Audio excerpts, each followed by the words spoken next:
other guys riding on backbiting and get away with lies. No matter what it takes, always gonna cry. The only thing that matters is you get what you decide. But I know for sure the day will come when you first realize what you have done, and you finally get your debt repaid and your vengeance served on a cold plate. You hear the road of this shutdown when the world will stop without a sound. In a moment you will cry for help, that we all.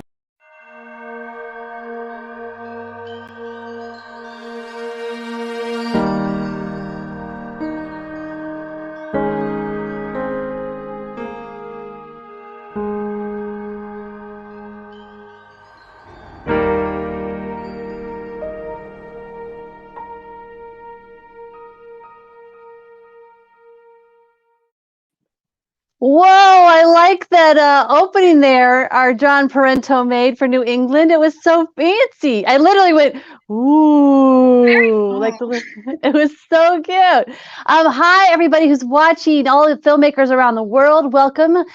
Please let us know that you're here by typing in your YouTube or Facebook chat box. In the comment section, it'll pop up for us. Tell us, where are you from? What do you do in the biz? We want to know who's here. We want to say hello to you.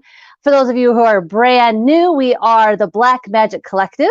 I am the executive director, normally not on this weird phone thing with this weird mic thing that's happening. And I apologize if I drop, but my internet is out. I'm on my phone, but you're gonna be in good hands with your brand new New England Black Magic Collective chapter leader, Faith Brennan, who is here with me.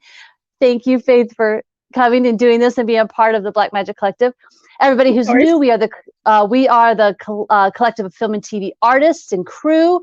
We meet regularly on the business of craft and the business, and just basically do education events that focus on the tech side. We also have initiatives that are all about helping filmmakers rise to the top of the pile in one way or another. Membership is free. So if you haven't joined, go to blackmagiccollective.com and click join. You'll also get the newsletter once a month that'll tell you everything going on, as well as our social media. And Christine Pardo, welcome from New York City. Nice to have you here. Hope you've all registered with the Eventbrite to be here, because we're gonna have a winner of a seat of resolve at the end of the show. And again, very excited to introduce you to the brand new BMC New England chapter.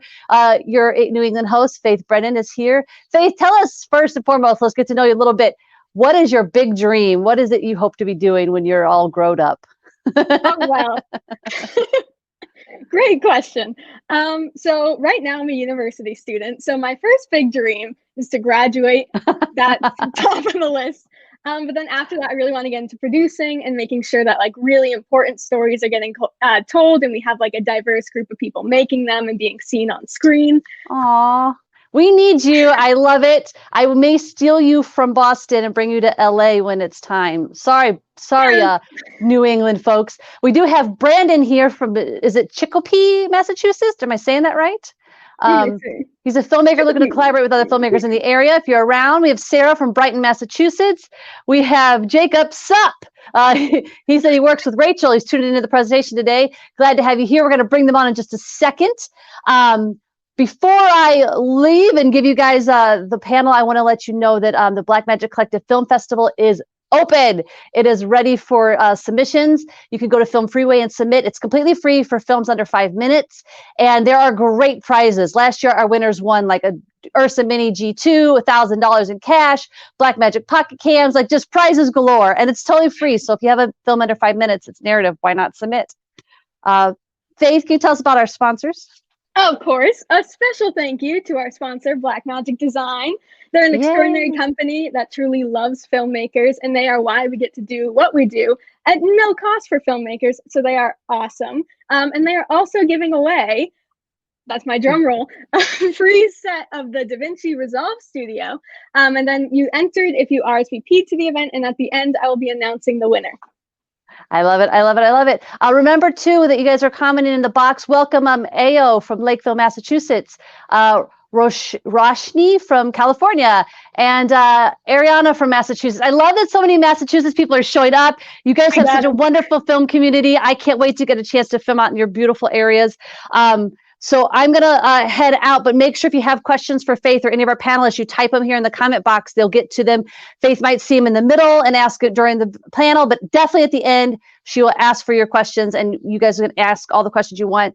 Leave comments, have fun, and Faith, good luck. Enjoy. Thanks, Jen. All right, everyone. Hello and welcome. So the topic we're going to be covering today is just filmmaking in New England and just how to get yourself started in the industry. And we're going to talk to a bunch of local filmmakers, which is really cool. And then we're also going to discuss the ways in which the industry has changed with the current pandemic and the way that sets have changed and how we've had to adapt and overcome that. And our panelists today are phenomenal. Let me introduce them all now. So first, we're going to start with Louise Mesrea. If I pronounce anyone's name wrong, let me know. But Louise is a writer and a director from Boston, Massachusetts. She started work in the industry in New England as a production assistant on a Quibi series, but she's also worked internationally in France on a short documentary. So hello, Louise. Hello, I'm so happy to be here. Thank you, Faith. Thank you for being here. Next, we have Charlie Norton, who is a cinematographer, director, and editor from Bridgewater, Massachusetts. He is currently attending Hofstra University for film production, and he is the creative director of Flying Card Productions. So thank you for being here. Hey, everybody. Glad to be here. Thank you. And our last guest today is not least in any way, is Rachel Thomas Medwin. She is a screenwriter, director, and an independent filmmaker. One of her most recent films, The Squirrels in the Attic, is based on her award-winning screenplay. And she has also written 2 features, a television pilot, and many shorts over the course of her career. So we're so excited to have all of you. Thank you for being here. So now we're going to get into the questions. I was going to start by asking each of you an individual question, and then we'll get more into like group panel discussion. So Louise, so you were recently working on a production with Quibi. Was it The Expecting was the series you were working on? Yeah. So that filmed in Boston, which is pretty neat. Can you kind of just describe what like an average day on set would look like? Yeah, so I was working on the Expecting, which was directed by Mary Herron, and that was shooting last fall. And I mostly worked in the office as an office production assistant, but it was pretty unique because we actually had a couple of shooting days where they were shooting in the back of the office. So little like fun fact spoiler, there's like the clinic scenes, if people have seen it, the clinic scenes, which are supposed to be, you know, take place in a hospital clinic location, that's actually shot in like our office, like in the back. So I would just like do my work at the office and then just kind of like sneak on back to set, check out what's happening. But it was exciting because it was definitely a very, compared to other shoots, much smaller in terms of budget. So a lot of things we were doing were very, I don't know if ground up is the right word, but I felt pretty hands-on in that production as a PA. It was my first job in the industry. So as a very green new PA eager to work, I was doing a lot of things that I don't think PAs usually do. I mean, I helped organize like the wrap party and just like taking on all these tasks that were very hands-on, which was great because it helped me learn a lot really quickly. So I actually enjoy being in that more hands-on, smaller scenario because it was a startup. So it was still kind of getting going. Yeah. So having like done work on Quibi and then you've also done a lot of independent work, what would you say like the major differences were between like a production that's more funded than like independent work? I mean, resources, right? So working on studio films, you have a lot more access to things. Obviously, everything has a budget, but you have to be, I think, a little more creative on the indie side. And something that I really try to embrace is how my limitations can promote creativity and finding new ways to work with what you got. So if I don't have like 3 grips on hand, how can we still make this work? What can I do with, you know, one camera instead of like multicam, or you know, a limited amount of crew members too. So especially with COVID now, you know, you kind of have to feel a lot more limited. Yeah, I would say that in an indie production, it's good starting out, I think, because you get a lot more hands-on experience because you're wearing multiple hats. You don't really have so much of a designated role because you have less people and because you have less resources. So, for instance, I direct, but I'm also, you know, I'm also producing or sort of acting as a line producer a little bit. And even in the back of my head, kind of my AD hat turns on, trying to keep myself on schedule, things like that. So that's why I think as a director, it's important to have an understanding of every different department. Whereas on a bigger set, you know, you're kind of more focused on your own department, on your own role, because you have other people to handle their job. So yeah, absolutely. Well, thank you. Charlie, we're going to come to you next. So you are attending Hofstra University, which is in New York, and you have done productions with them, doing just a film production major. So what would you say are the biggest differences between filming in New York versus filming here in New England? Well, I mean, I'll start with New England. Filming in New England, I've learned that there's a huge community out there. And I mean, most people wouldn't even think that New England would be like a big place for the film scene to be taking place. But really just that independent scene is really large. There's a lot of creative outlets going out and trying to tell stories. And that there's a lot of aspiring artists and young filmmakers who want to break out in this industry. And that is just like the thing is with all these people that I've worked with in Massachusetts, Rhode Island, you name it, all over New England. Like it's just everyone wants to be the same. Everyone wants to be a storyteller and have their stories be told publicly into the world. And working in New York, I've done a few small productions in New York and some stuff with my university, and it's really just the same thing. It's a lot of students trying to do the same exact thing. Is that we're all trying to break out in this industry and we're trying to make a name for ourselves. And really, we have to really do that together, because that's how people are going to build up with each other, is take those stepping blocks together. And yeah, both communities are very strong in this industry, and I'm very happy to be a part of both. And being a university student, that's even tougher because I'm still taking my classes. So you've also done a lot of work with making like short films and music videos. So would you say there's any kind of like difference between those sort of like productions, or do they run mostly the same? There is if you're an independent filmmaker, there is a huge difference. It's really, and it comes down to what Louise said. It's resources. It's just like, it depends on who's on crew, what's your budget, and who, especially who you're working with as an artist. I've worked with a lot of people in and out, in New Jersey, New England, New York, you name it, just around the Northeast. And I've been on small music videos and I've been on big music videos, and it's just a sense of like what the artist wants to envision in their in the final product, and just how someone like me or everyone on crew can kind of fulfill that vision for that client. And yeah, it's just that it's really just kind of just figuring the ropes out with that. And with short film production, it's just it's the same thing. It's just it's having resources. I mean, I've worked on, most of my work I've done is a lot of small independent projects, but I just recently directed a film with a budget, I guess. And yeah, it's definitely, it's really just about meeting with these people and kind of starting as a PA and then working your way up and using these resources that you meet along the way to kind of carry you into the right direction you want to be in. So yeah. Well, thank you.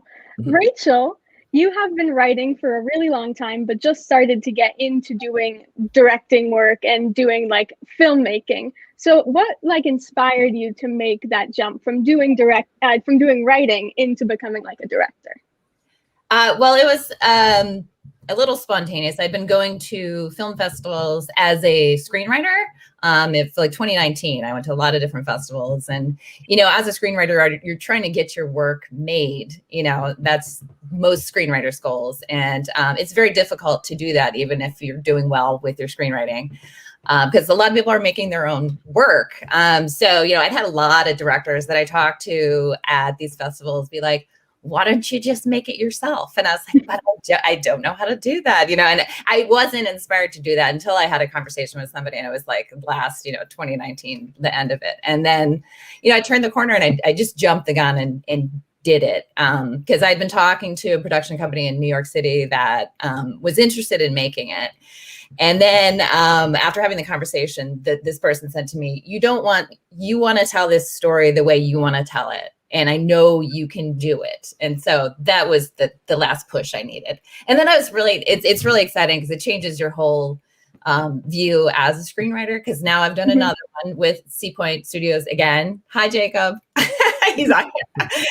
So, you know, so now that I've done that, it's just changed everything for me. And I'm so happy that I did. And in filming in New England is just fabulous. We did it like both were in my town, my little town, Georgetown. I'm on North Shore of Boston, but there's like so many resources here, and the filmmaking community, because I've been going to festivals all over, like London, LA, Austin, and everybody. I wasn't meeting anyone from here. I know those aren't here, but even one I went to in Boston, I was like, I'm finally going to meet some, you know, New England filmmakers, and everybody was from LA, which is nothing wrong with that. It's great. You know, I love LA people.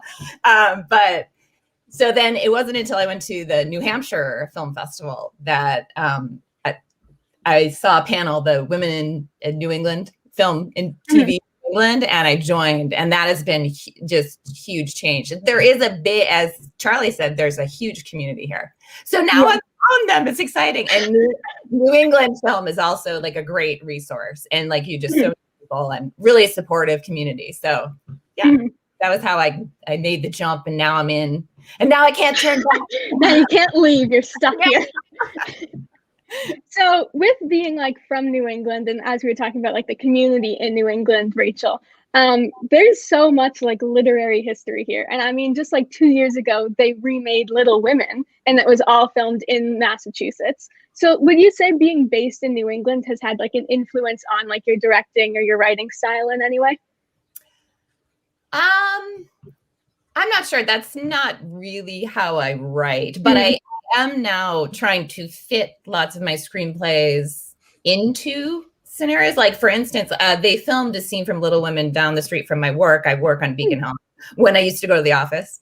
And so I work in the third mayor of Boston's house, you know, and before COVID, I was like, do you guys mind if I use this for, you know, so I would definitely think about writing something just for that location. And there's so many locations like that here that are historic in the towns, you know, in Salem for a while, and definitely would love to do something there that's not related to the witches. You know, there's so many possibilities, you know.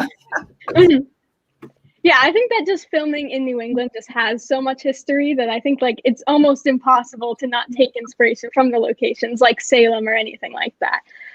So my next question is for Louise and Rachel. So you're both up and coming women in the film industry. So have you like faced any struggles thus far? Is there anything that you've encountered that you're like, ooh? For any of you? I mean, Louise, can you think of it? You can go first. I mean, not so much explicitly. Obviously, as many people know, film is a very male-dominated industry, especially when you get into those more technical departments like, you know, cinematography or gaffing or gripping. I have a friend who I work with who's a DP, and we met on my first short film just through like mutual connections, which is another thing so great about the New England film industry. It's like everyone's, you know, it's so tight that like everyone knows everyone and they'll connect you. And so she works as a grip and everything, and she's, you know, sometimes like the only woman on like a team of like 5 other male grips. Or for me personally though, you know, not so much explicitly, but you know, if I'm like on a set, I do notice that like I'll be maybe like the only woman there, but everyone has been very nice and polite to me. Nothing, you know, negative has happened, which is good. But I would say more it's like the intimidation factor, right? Like even just like as a writer, as a director, when you're applying for things, or when I go to like Zoom networking things now, or if I'm on a set, it's like so much testosterone, which is not a bad thing, but it's just, you know, it's something to consider when you are pitching something or when you are, you know, trying to do like fix up a light or it's definitely when I first, I mean, I'm still pretty fresh, but when I first started, it was something I noticed, right? And I would be very like aware of myself in that space. But everyone I've encountered, you know, they've all been super helpful to me, teaching me how to, you know, put up this C-stand and like stick a light on it and how to boom up. And, but it's nice to meet more women in the industry, especially in those crew positions. It's just very reassuring and empowering in a lot of ways, and comforting. So, Yeah. How about you, Rachel? So I have had like 0 negative experiences. I do, you know, it's mostly men I've worked with, but they've been fantastically respectful, and like I've had just great experiences with everybody. But again, I'm also new, and I've heard stories. I guess that's the closest, you know. One of my actors did say that she felt very safe on my set, and she hadn't had that experience before, which made me a little sad, you know. But it was happy I could provide that experience for her, but it was sad that that's still a thing, you know. But you know, overall, even like meeting people all over, not just in New England, like, you know, even though it's primarily male, I just really, it's just been supportive and nothing bad at all from me, which is really nice. But I also do want to provide more experience. I do try to write roles that, you know, give women like at least interesting, strong roles. And, you know, I would like to provide more opportunities for women on set in the future, if we can do that. And, you know, so far I'm working with the people that are best for the job, and I'm happy to continue working with them. But also I would like to expand and give opportunities to more women if I can. Yeah. Well, thank you. So this is now opening the floor for everyone. So what is something you wish you knew about the film industry or just filming in New England that you wish you knew before you entered the industry? We want to start with Louise again. We'll go. Yeah. Oh, I can already tell you, this is kind of an easy one, I guess, but I wish I knew about Channel 14, and thank you to the person who told me about it, because so for people in the audience who don't know what Channel 14 is, it's just like a networking system on Facebook of a bunch of different PAs and people who are available for crew opportunities. And I remember when I first graduated school, I really wanted to like get involved. I would go on any short film set just to like, you know, wet my feet. And I was like, oh my gosh, how do I break in onto like a real big set? And I was working on this one short film, and I just started talking to one of the ACs. He's like, oh yeah, have you heard of like Channel 14? I was like, what is that? And that just like opened everything for me, honestly, because from that, I like leapt. I would be like scouring the threads looking for a gig, and I found one like last minute gig. They were like looking for a day player on, it was actually CODA, which is now in the Sundance Film Festival, which is exciting. But they were looking for a day player up in the North Shore, and I was like, I can do it. Me with like very little experience. And I reached out, I went up, and from there, the production coordinator who was on that job, we got along. And even though I was only there for 2 days, she was like, hey, I'm going on this Quibi show. Like, do you want to come on my team? I was like, yeah. And that from there just kind of started rolling. And, you know, just being able to talk to people and connect. People are very helpful in New England. Mm-hmm. It's really not, I can't really speak for LA or New York, but you know, it's not as intimidating here, I think, because people are very willing and very ready to help you, especially if you're new. And I've really appreciated everyone who's, you know, helped me make a film or just given me advice or been a resource, you know. Last minute, I will need advice. I was like, where do I need a camera battery, or I need like a last minute rental. Where do I do this? And immediately people who I don't even know, but like we have mutual connections, there will be like, oh, like, you know, go to Telemass and tell them I sent you here, or I have an extra battery, like, you know, just come on and pick it up. And it saved me a lot of times. And I'm just like, wow, like you really didn't have to do that. It's just so generous. And I really, really appreciate the people who do that and try to teach you. I really appreciate the people who try to teach you. And I think film can be very sometimes gated and seen as a very like secretive industry. Like, how do you break in? How do you get your foot in the door? And then what? But the people in New England have made it very enjoyable. And I'm really happy to be a part of this community. I think that's really just a great thing about New England, as all of you guys have been saying, is that the community is so strong and they want to see everyone succeed. They aren't gatekeeping or anything like that. We want people to make something here. We want people to be creative here. And I think that that's why people should want to film in New England, and why people do film in New England is because of that community. So what about you, Charlie? Anything you wish you knew before you started? Well, I mean, it's very similar to how Louise kind of pointed it out. It's like, I feel like when I was in high school trying to figure out, oh, I want to pursue film when I grow up. I'm like thinking, you got to go to film school to do it. But really, just learning about it, it's really about just networking and meeting people that have the same interests as you.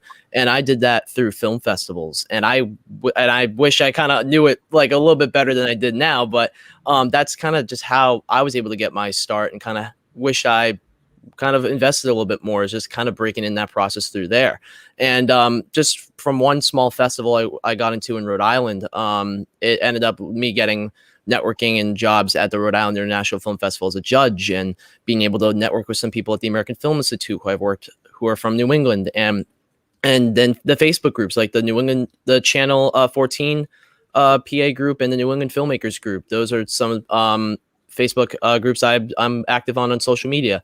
And just being able to meet with these people and just kind of teach you the ways of like being a camera operator or a grip or a PA. Like, I'm thinking, oh, like they're not going to let like a 19, 20-year-old kid be able to have these experiences. I kind of have to wait till I graduate. But no, I mean, this region, the New England film region, is very, very tight. It's very, very open. They want young people to help succeed. They want people to get jobs from eventually out of New England, like New York, Georgia, Los Angeles, all over the country, all over the world. I mean, that's just, I'm very blessed that just be able to have just the success and being able to meet with people like you and me, just be able to go out and create and just figure things out from there. And I'm just very blessed for it.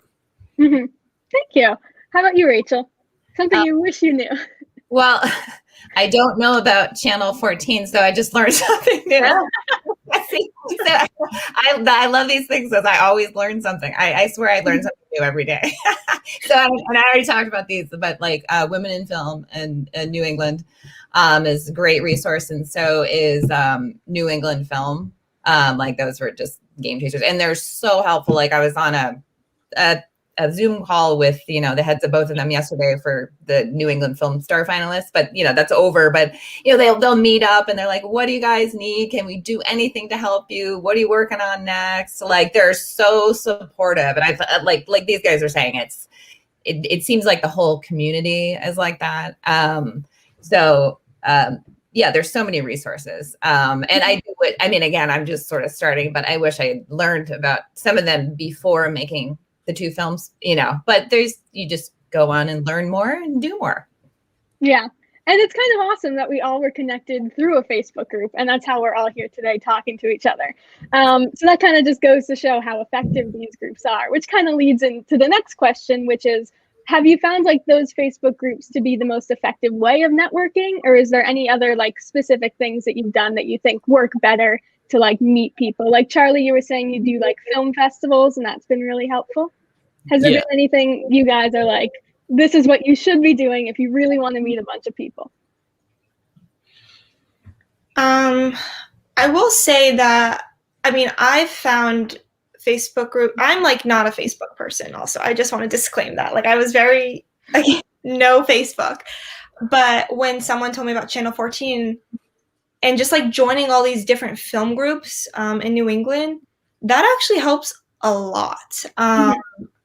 So like for people in the audience who are looking to break in or find a new resource, Facebook, Channel 14 group, and then, you know, New England Filmmakers, there's so many different ones, but I will just, you know, connect with people or message them and be like, hey, like I saw that you're looking for, you know, an extra hand or like a PA or art department. Like I'm available, I can do it. And that's just a good way to not only build your contacts, but get more experience, I found personally. And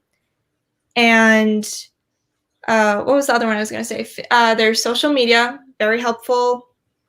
Oh, and just like, you know, doing your own thing, like just going out and shoot, even if it's small, even if it's an exercise. That's something I've been doing more recently, because I had this mentality that I need to do this big, fancy, official shoot, and then I'll get everyone, and then, you know, I'll go to all the festivals, and that will be my ticket to fame and fortune and all of that. And that's really just not the case. People make films because they like to make films, right? Like we all enjoy the process of doing it. It's fun. And sometimes I think it can be that can be lost because making a film, as we all know, is very stressful. You know, there's a lot of things that go into it that the audience doesn't see. And I've learned recently, you know, me and my friend, she's a DP, and she's like, let's just do an exercise. Like no dialogue, really low key, but it gives you that flexibility and room to play with new techniques, play with the different lighting technique, work with the actors. And you can do it for like no money. I mean, you don't have to have a super high budget to make a movie with a couple of your friends, right? You just have to have a really good idea, really good story, and write out the script, get an actor, get someone who can hit record and knows a little bit about composition. And that's just a fun and very freeing way I found to work on the craft and to meet other people who are also willing to do that. Mm-hmm. So it's definitely just like getting yourself out there and doing it is like the main thing you should be doing, you know? Yeah. So Charlie, what would you say your biggest networking tip is? Confidence. It's just really just it's public speaking, even if it's in person or behind a screen. It's really just putting yourself out there and just showing that you are knowledgeable of the resources you want to know and you want people that you want to work with. I've always had this ambition that, I did have to have the money to do it, or kind of have to, you know, have these big resources to make this like Hollywood blockbuster. But really, that's the exact opposite. I'm just kind of backtracking what Louise said. It's really just about the idea, the story, and how you make it. It doesn't matter about how much money you put in. It doesn't matter how much who's in it. You know, like the top Hollywood actors in it. It really just depends on like it's just how it's perceived. It's something that student filmmakers, including myself at times, just really kind of don't understand about film is that it's really just about it's quality over quantity. And that, people might not say like how to do it or what to do it. It's really just kind of how you have to figure it out yourself, and being able to shoot that self-esteem up and kind of experimenting a bit. Yeah. Even doing these small experiments, just like a scene, and just build them up for your reel and just show them off to people. People will take notice of that. It's just that's how people want to bring people up, and just being able to show that you have that personality to put yourself out there, then it's gonna benefit in the long run for sure. Mm-hmm. How about you, Rachel? What's your biggest networking tip? I think that film festivals, if you can have that opportunity, that was a real just game changer for me, for screenwriting, for everything. And really what that is, even if you can't get to film festival, it's talking with people like these guys were saying. And I think even like some ones that I gone to that it didn't feel like, you know, maybe productive at the time, they all ended up doing something positive, like for everyone involved, like both parties. Like, so that communication, you never know when you can help somebody or when they can help you. And sometimes it's happened like, you know, months later, like, and you think of the person or they think of you, and it comes together in some kind of collaboration. And you can do, you know, like, so for Squirrels, we unfortunately it's all been virtual because it was finished right when quarantine started. So like it hasn't been the ideal, but you know, I've still gone to all of the virtual festivals, and you can still get a lot out of that. Like I've gotten a lot out of that. You know, and actually the virtual world has provided like different experiences also that I wouldn't have had. So I think everyone should take, you know, right now and use that time.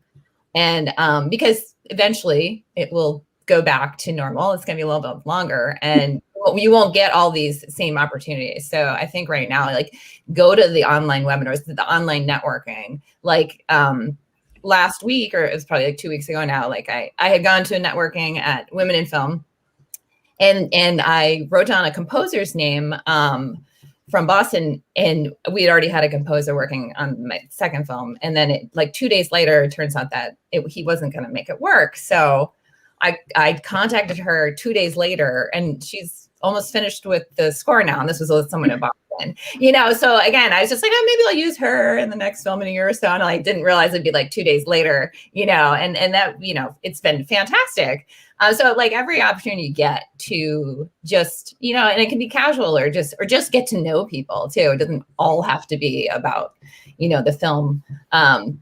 But I would say that. So as much as you can do of that, it's very, very helpful, because it is about working with people. That's what filmmaking is about. Yeah, I just to add to that, I totally agree with Rachel. I found what's been you know, an upside of the pandemic, if we can even say that, is the virtual film festivals, which I haven't really been to festivals before. This is actually, so I'm in post-production for a short I did over the summer, and we're gearing up to like get that into festivals. But there's so much more access, I think, with the virtual festivals. Like, whereas before, you know, I couldn't fly to Utah for Sundance or to Toronto or anything like that, but it's all on your screen. And it's been nice because I went to one for Arab Americans, and I'm an Arab American filmmaker. And it was cool because, you know, you see the films, but then you break out into a forum where you actually get to connect and talk to the filmmakers. And I was able to connect with some. And those sort of opportunities, I haven't experienced it before, and I think it's such a great way to learn more and to, you know, break into that festival scene a little bit. And there's actually the Toronto Film Festival, which, you know, is coming up. They have tickets for free if you're under 25 for like one of their like sections or something. I'm not sure. I forget off the top of my head, but if you look up the Toronto Film Festival, there's like a program they have that they're going to be screening some films, I think in the like next couple weeks. And if you're under 25, I believe tickets are free. So like things like that never happened before. So it's like, it's so great, because now I'm just like spending my days on Zoom festivals. And you know, I can't wait to be back in the theater, but for now it's like, it's really cool just to connect with those filmmakers and have that opportunity. So again, I think access is such a huge player. Mm-hmm. I might have to take I might have to take advantage of that under 25 opportunity. Yeah, I mean, adding on that, just lastly for festivals, it's actually been it's been pretty frequent to get into these virtual festivals, easier than like most of them when they were in person. It's like, just because like everything is online now, like everyone can, I mean, most of us, I mean, hopefully we have films in post-production or doing it safely, social distantly. A lot of people are behind their screens, just, you know, on Zoom, on talk. It's really, a lot of people are, you know, trying to do the best they can to stay as healthy as we can, and the best way we can do it is on Zoom and all virtually. And being able to connect virtually from all over the world has been very useful, especially for networking and especially for small little things like these. It's like you get to talk to a bunch of filmmakers just right from the comfort of your home. And it's just, yeah, for a lot of filmmakers who are trying to start out, this is a very huge opportunity to take advantage of. So I say seize the moment before it goes away, before everything goes back to normal. So we keep our fingers crossed. Yeah. Yeah. And just to like build on like that, almost the bright side of everything being virtual, this is just your reminder that the Black Magic Collective is going to keep hosting these like kinds of events and these contests and all that, and you can connect with people that way. I mean, people are connecting in the comments of just a stream of us talking about what we love about film and why New England is a good place to film here. So also sign up for your local chapter of Black Magic Collective.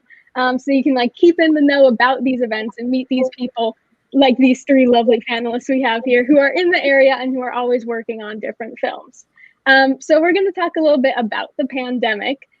So all of you have experience making films before the pandemic really hit. So what would you say is the most notable differences like on set now? Because obviously there's going to be a ton of safety regulations to make sure no one gets COVID or anything and gets sick in any way or infects other people. So what would you say is the biggest difference between set before and sets looking now? If you want to start with Louise. Well, I'd say like set is really a place, I think, for people to gather, and that's sort of taken away because now, at least on the bigger sets, you are going into pods, right? So it's like one department at a time. It's all sort of color coded according to your zone. Whereas before you might have like, you know, sound kind of hanging out, waiting for the gaffers to do their thing with the lights, and everyone's sort of like prepping the scene, and you might just strike up a conversation, you know, by the crafty table with you know, a wardrobe person or something, in a very like organic way to mingle and, you know, have fun. And I think that's just a little bit harder because it's the structure is different, right? So it's like you're having like, okay, camera department, now it's your turn to go in, lighting, now it's your turn, you know, so to keep everyone safe, which is very important. So maybe just like that organic chemistry and, you know, collective feeling of everyone like being on a set, and sets, you know, everything on a set is like a hustle. It's like very, you want to be on time, but it is, you know, you can hang out a little bit and with your peers if you're not doing anything. And I think that's harder now. But in terms of like indie films and smaller sets, you have less crew members. I know for me, it was definitely a challenge. Two big challenges were keeping our crew small. Like we were really, really skeletal, and we're like, how much can we do with the least amount of people? Because we didn't want to, you know, create or increase the risk of catching COVID. And, you know, it's a huge liability, just I think also maybe a little morally too. So that was something that me and my co-producer really thought about, like how low can we keep the crew for everyone's safety and for the cast, especially since they would be without masks in front of the camera. And then another one, which is huge, is location. I think that has changed because New England is great because you have so much access to different locations and so much space and like resources for that. Whereas in other tighter cities, it can be more complicated to shoot and more challenging. But when I was shooting my short over the summer, like one thing we thought about, it's like, where are we going to shoot? And also, you know, that's not shut down by COVID or restricted, but also, is there going to be like a bathroom nearby? And all those things like you start thinking about, because whereas before, like on a short indie film, when you have very little money, you're just like, okay, I'll just like grab a coffee from Dunkin' Donuts, use their bathroom, head back to set, like down the road. Whereas now it's like, you can't do that anymore. So you have to really be prepared and think about those things. So I think, yeah, location and crew members, like that has definitely changed. Mm-hmm. How about you, Charlie? What do you think about how sets have changed the most because of the pandemic, or sort of what the biggest challenge is now? I mean, the biggest challenge is really just getting the film up in the air in production. I've learned, just to start off, I directed a short in November, and the pre-production process was just very stressful because of just where one location, pretty much again, same thing, one location, two, who's comfortable being on set, and three, just is it going to happen? I mean, yeah, I mean, the COVID cases are rising, and it is hard to get productions done with a somewhat decent crew size, and having these skeletal crews and sets are just really the key of not spreading COVID and just keeping it very condensed. And it was just, especially in the universities, I mean, they're not really advising us to make these big, large scale production films. And it's because of the social distancing. My age group is, we're going to be the ones that spread COVID faster, which is unfortunate. But like, we have to all follow the rules, and we have to really stay safe on these sets, because we're not putting ourselves in danger, but we're also putting others at risk. And I was able to get certification and training at Safe Sets International, which is a international certificate to pretty much be a COVID officer on set and be able to establish yourself that the regulations and rules to work on productions now during the pandemic. And just being able to kind of understand that like one department at a time. Anyone who's in the shooting location, only essential crew, which is the director, DP, maybe the main gaffer, and then whoever's on screen. It's really just being able to develop these zones and these fire watch scenarios where people can social distance the best way. When you're outside, it's very easy. Like, there's a lot of open space depending on your location.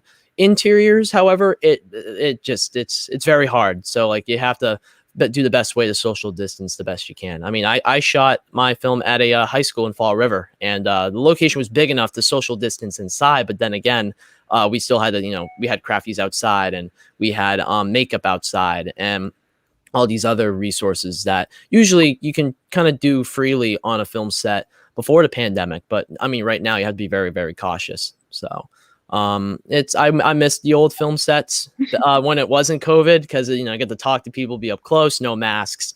But I mean, as of right now, it's for someone who someone like me, who I'm still trying to find my way. I think it's better than nothing. So I'm okay with it. Yeah, I think that like with locations changing and like how many people you can have on set at a certain time, it must be like an entirely different environment. And Rachel, you filmed last year in January, and then your next production was in July. So you have completely different experiences, like 7 months apart. So can you kind of just explain the big challenges and how set changed for you? Yeah, and it actually, and it was deliberate. Like, I made the decision to film, like, knowing COVID was there. And so I deliberately picked one of my scripts that was already socially distanced, like very well set up for the most part. There's some scenes that were not, but for the most part, it's a lot of exterior, and I rewrote a little bit to make more exterior. And then the house that I got to film in, it's my friend's at a lake house, and it's gutted and they're about to tear it down. I'm like, can I please use this? So even our interior was awesome, because it was like you're outside, because it was totally open. So that all worked out, and we had a very small crew, like these guys were talking about, which was deliberate. We had a small crew the first time too. So I think my differences were very minimal. I mean, we did all, the safety precautions, and that, can be challenging when you're thinking about a million other things. You have to think about a million on top of that. And our biggest challenge was we had some school scenes, which we filmed in a high school in Maine. And I was debating whether to take them out of the script or not, because it required extras. And I decided I couldn't, it was too important to the story. So I ended up using, my kids and their friends in their little quarantine pods. And we had them so there was no strangers showing up, and they followed all the rules in there. So I think for me, it wasn't, a huge set. So it wasn't as drastic as these guys may have experienced on bigger sets, but it's still challenging, I mean, again, we'd all prefer it not, but I wasn't gonna film now. I knew it was gonna get bad again. I was like, we got to hit the summer, because I didn't want to wait a full year to do another one, because there's a lot more I want to do. So I'm like, we got to hit the window and we can make it work. And the numbers were low, so we made it work, and we did it safely, which was, exciting. So I'm real quick going to try and get a question from the chat, because it sort of applies to the conversation we're having right now. Let's see if it'll work. If I click it, maybe. It's not working. That's okay. I'll just read it. So one of the questions in the chat is, would you say the stress levels are now higher with COVID? So if we just want to address, oh, wait. Does that work? That worked? Okay. So would you say the stress levels are higher now with COVID? If anyone wants to answer, who has been on set recently. I mean, you were kind of talking about that, Rachel, of how you had to just use everyone that you knew. And there was a little bit of stress, I have to admit, for like the 2 weeks after. I'm like, please nobody call me and tell me they were sick. You know, even though everyone is healthy coming there, that's how COVID works. And you're like, so even though you make the risk as low as you possibly can, there's a risk that anything you're doing right now, you know? So that was stressful. But then, you know, nobody called, everybody was healthy. But even during the filming, it adds a level of stress for sure. Mm-hmm. What do you say, Charlie? Would you say it's more stressful now? 100%. It is. Yeah. I mean, for first of all, shout out Nick to shooting that question. Person I've worked with in the past. And also, yeah, I mean, definitely the stress levels are high on locations because just being able to tell them that, oh, like we will be safe and do the best we can social distancing on location. It's really, I think it comes to the point of like being able to present yourself that you're knowledgeable of, able to practice these social distancing requirements to keep everybody safe. And I think that, and also the fact that we have to keep everybody healthy. And some of us, a lot of independent film productions might not have access for funding for testing. And that is, and it's according to Safe Sites International, it's not required, but it's recommended. And again, some of us, like, I mean, a lot of student filmmakers might not have access to those resources to get everyone a negative COVID test. I know on union sets, it's required, and especially if you're working with SAG actors. But I mean, for non-union, you got to just make sure that everyone is really keeping their word on social distancing. Because sometimes, I mean, I've even gotten the scares where it's like, oh, what if someone tests positive and it comes back on me? Like, I mean, we all want to be able to still work in this industry while keeping each other healthy. And I think that's really the most important goal. And these stress levels of getting productions done, it is huge. I mean, I think it's really about how you handle the stress is how your project will end up at the long run. Because really, when you're on a film set, pre-pandemic or as of right now in the pandemic, time is money, and being able to manage that time with what you got, it's going to really show in your final product. How about you, Louise? I mean, I think these guys said it beautifully. Like, it's already stressful making a movie, so this just adds that extra fun challenge. But because the safety and the health of the cast and crew, that's the most important thing. Especially like for me as a director, as a producer, you're kind of helming that ship, right? And you just want to make sure everyone feels comfortable on your set. I always try to do my best to make sure that, you know, whether it's the PA or whether it's like the DP, whoever it is, everyone feels good on set, not only just like health-wise, but in general, just mentally having a good atmosphere, I think is very important and reflects in the final project.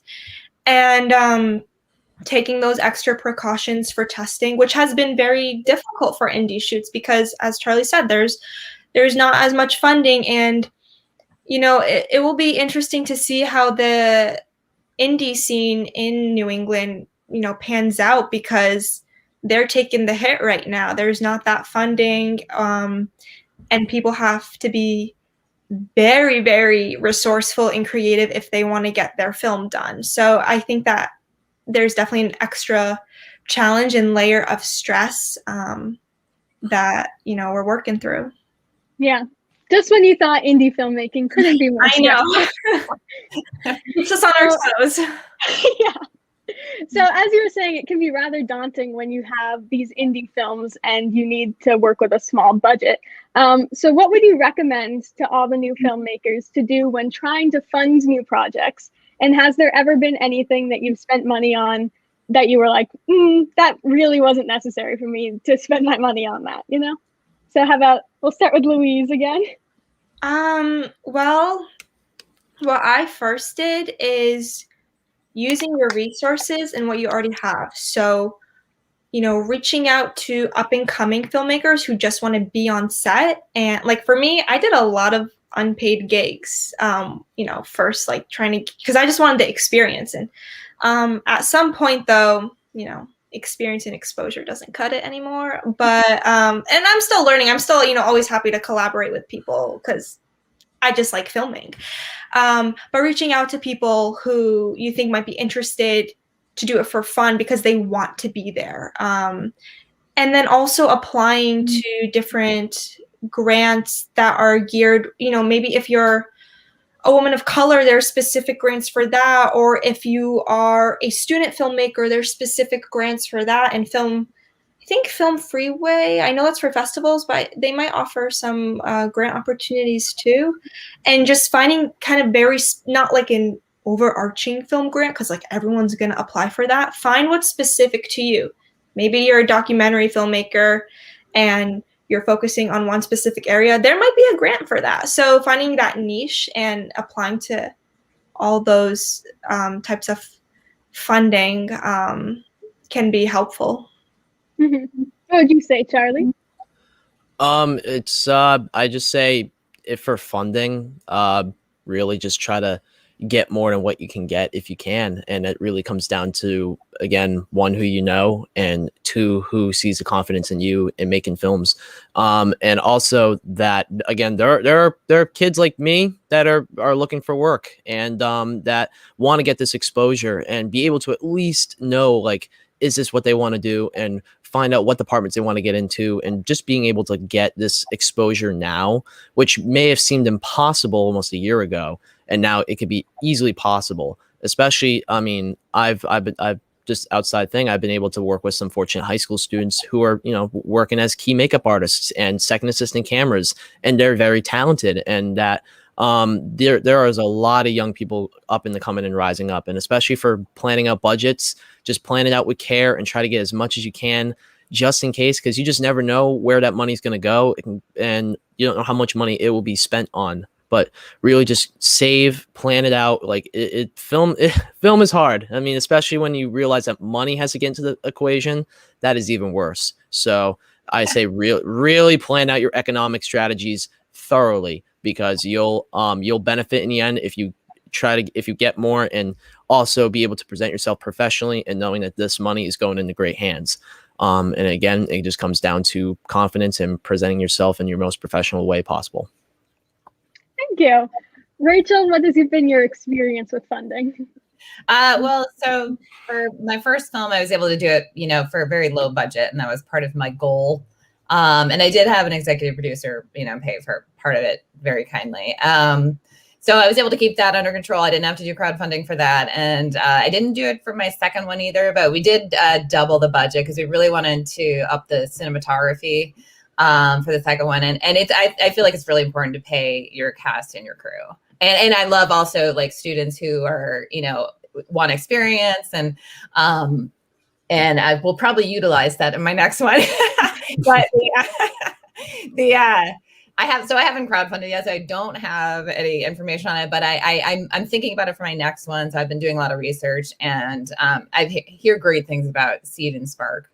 That seems to be a platform people really love.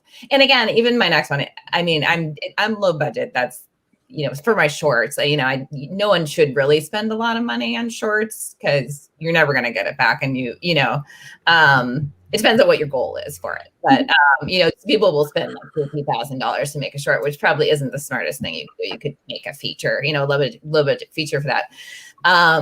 So yeah, I mean, it is, you utilize your resources. Other than paying my cast and crew for both, I just found ways to for locations for the second one, I didn't pay anything. I find locations that in the first film was a local camp, that I turned into a house in my town, so, and then you'd be creative I was creative with the set design. I used my friend's furniture and, which I think is really fun too. So I think it's also fun to try to, conserve your resources that way, that's not like being cheap and not paying somebody, but that you can do this stuff if you're creative. And I think that's part of the fun too. Yeah, I think that that's really just a great thing about New England and all we were saying about community and all that kind of stuff is you don't need a budget. You can just go and create something. Obviously, a budget is going to make your life so much easier, but there are people who are willing to be on the set and do that sort of work for you. And everyone wants to work together and see these films be made, which I just think is something so fantastic. And it's so great that we have this community so readily available. And we have locations like a camp where you can just go and shoot and turn it into whatever you want. So I think that even like the landscape of New England allows for so many different possibilities. So I have one more question from me, and then we'll go to the chat and see what they've been saying. So what has been the most helpful piece of advice you can give or have received regarding starting your career and networking in New England? It's a very loaded question, but I mean, we haven't started with Charlie yet, so I'll give you the chance to go first. Oh no, I've been put on the spot because I get enough time to think of the question when everyone else says it.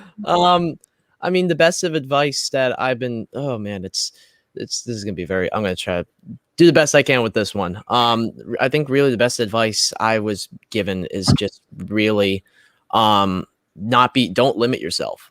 I feel like that people who are limiting are just really putting themselves back because of one, a global pandemic, or two, people saying, oh, you can't do it. I mean, you can't let those obstacles really block you.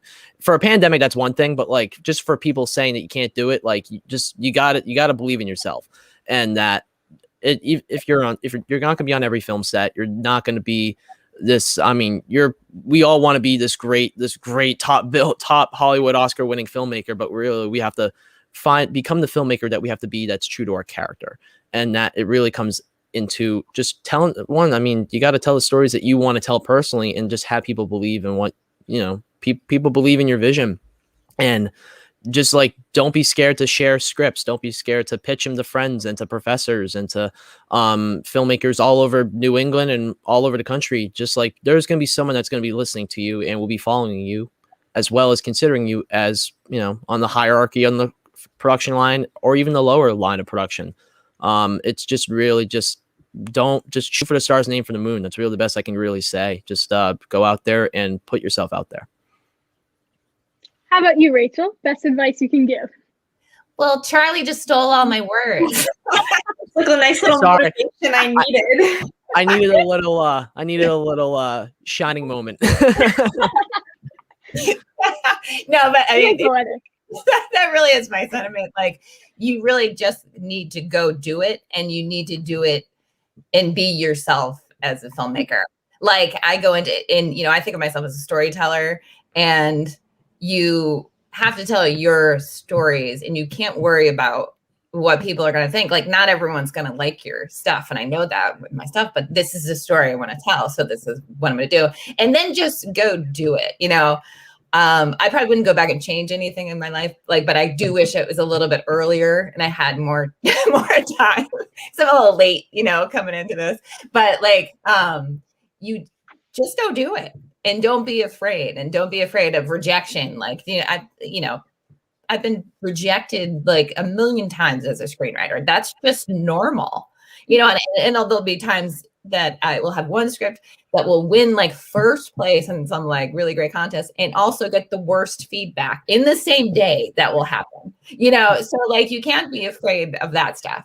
You just have to keep doing it because it's hard, and you'll be rejected as a filmmaker. Not everyone's going to like your films. Not everyone's going to like your stuff. Just do it anyway, because do it because you love it. Mm-hmm. Well, Louise, you got to follow that.